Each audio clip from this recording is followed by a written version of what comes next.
You ever have one of those days where a single phone call knocks the air right out of your lungs? I thought I was untouchable sitting up in my glass and steel fortress, that mahogany desk practically glowing in the sun, thinking my biggest problem was a dip in quarterly profits. Yeah, that's how far gone I was. Then the phone rings and I'm staring at the caller ID, unknown number, already thinking about letting it go to voicemail, but for some reason, I answer. James Richardson. I say, expecting some eager investor. Instead, I get this tiny voice sweet as maple syrup. Is this the boss man? I almost laugh, but something in her tone, the matter of fact way only a kid can say something heartbreaking, makes my skin crawl. She says her name is Emma, she's 4, and she needs to talk to me about something super important. Now, you gotta understand, I don't do kids. Doctors told me a decade ago, after some nasty teenage infection, I was sterile. So whatever's happening, this is not how I thought my Tuesday afternoon would go. I ask her, Emma, sweetheart, how did you get this number? And she just shrugs it off, says, Mommy keeps on a piece of paper. She cries sometimes when she looks at it. Suddenly, my chest gets tight. What's your mommy's name? I manage. Sarah. Sarah Mitchell. She's really pretty and makes the best pancakes, but we don't have syrup anymore because we don't have money. And just like that, a ghost from my past walks into my very expensive office, wearing faded jeans and hopes so thin you could see right through it. Let me back up a sec. 5 years ago, there was a night with Sarah I tried to drink away, forget, file under mistakes. We met at a children's hospital gala. She was there volunteering. I was there to write a check and look important.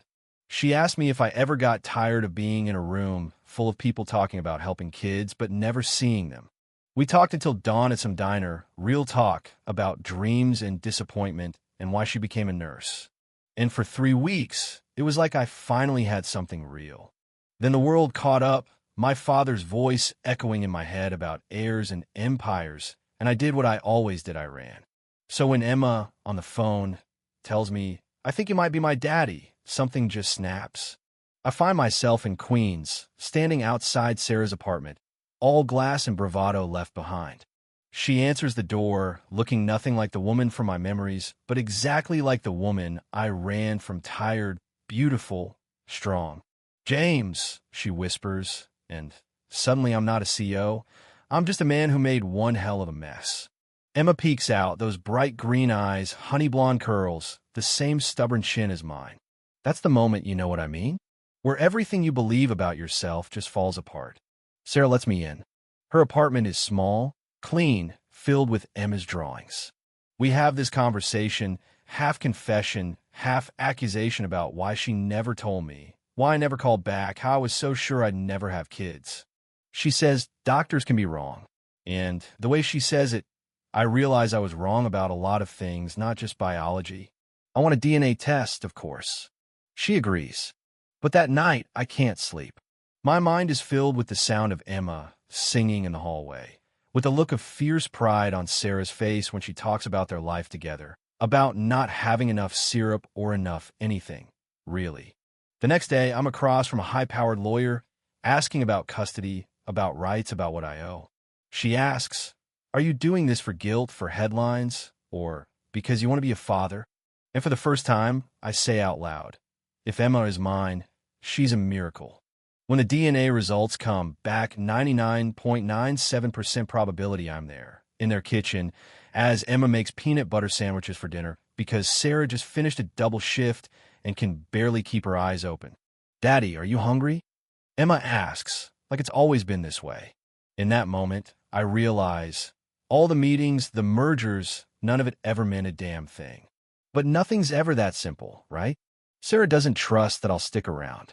She wants custody agreements, boundaries, formal arrangements, not because she wants to keep Emma from me, but because she's the one who had to pick up the pieces last time I ran. She's right to worry. My father, Richard, shows up at my penthouse furious. Says I'm destroying my legacy for a nurse and a child. He's got my life under a microscope, my absences from board meetings, the missed merger. He even had Sarah investigated, thinking she's some gold digger. For a second, I doubt myself. But then I look at Emma, terrified that I'll disappear, And I realized the only legacy I care about is whether my daughter grows up knowing her father always comes back. Here's where it gets messy. Sarah's lawyer wants formal visitation, scheduled support, no room for screw-ups. I want to be there for everything: playground fights, school concerts, late-night fevers, not just alternate weekends and holidays. We end up with a trial month, splitting time between my world and hers, figuring out what makes Emma happiest. And you know what? I sucked at it. I'm talking Tuesday morning meltdowns over princess dresses, negotiating bedtime routines, learning the hard way that a 4-year-old's trust is built one small promise at a time. But there were moments, too, like the day Emma got into a fight at preschool because a boy teased another kid for not having a dad, and she stood up and said, "My daddy loves me, so I'm not broken." I nearly broke down right there in the hallway. The twist? It's not Emma who has the hardest time adjusting. It's me. Giving up control, showing up for tea parties, pushing meetings aside for school presentations. It's a learning curve no business school prepares you for. But with every meltdown, every scraped knee, every "Daddy, are you coming back?" I'm starting to get it. Maybe I can't fix everything with money and power. Maybe all I could do is show up. Keep showing up, even when I'm scared. Near the end of our trial month, my father gives me an ultimatum: the company or my family. The board threatens to push me out if I don't shape up.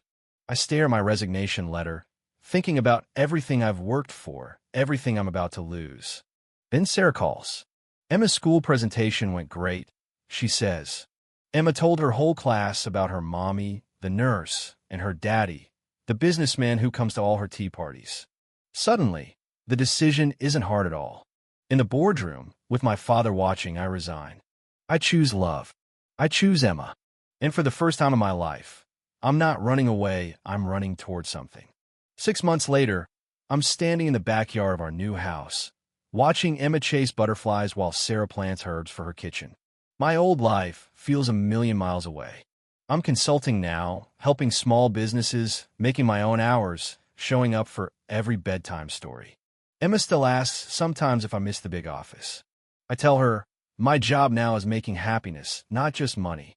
She likes that.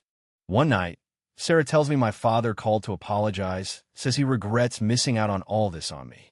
Maybe people do change. Maybe families can get a second chance. Emma's planning her birthday, wants to invite everyone and have a wedding cake. She's been dropping hints.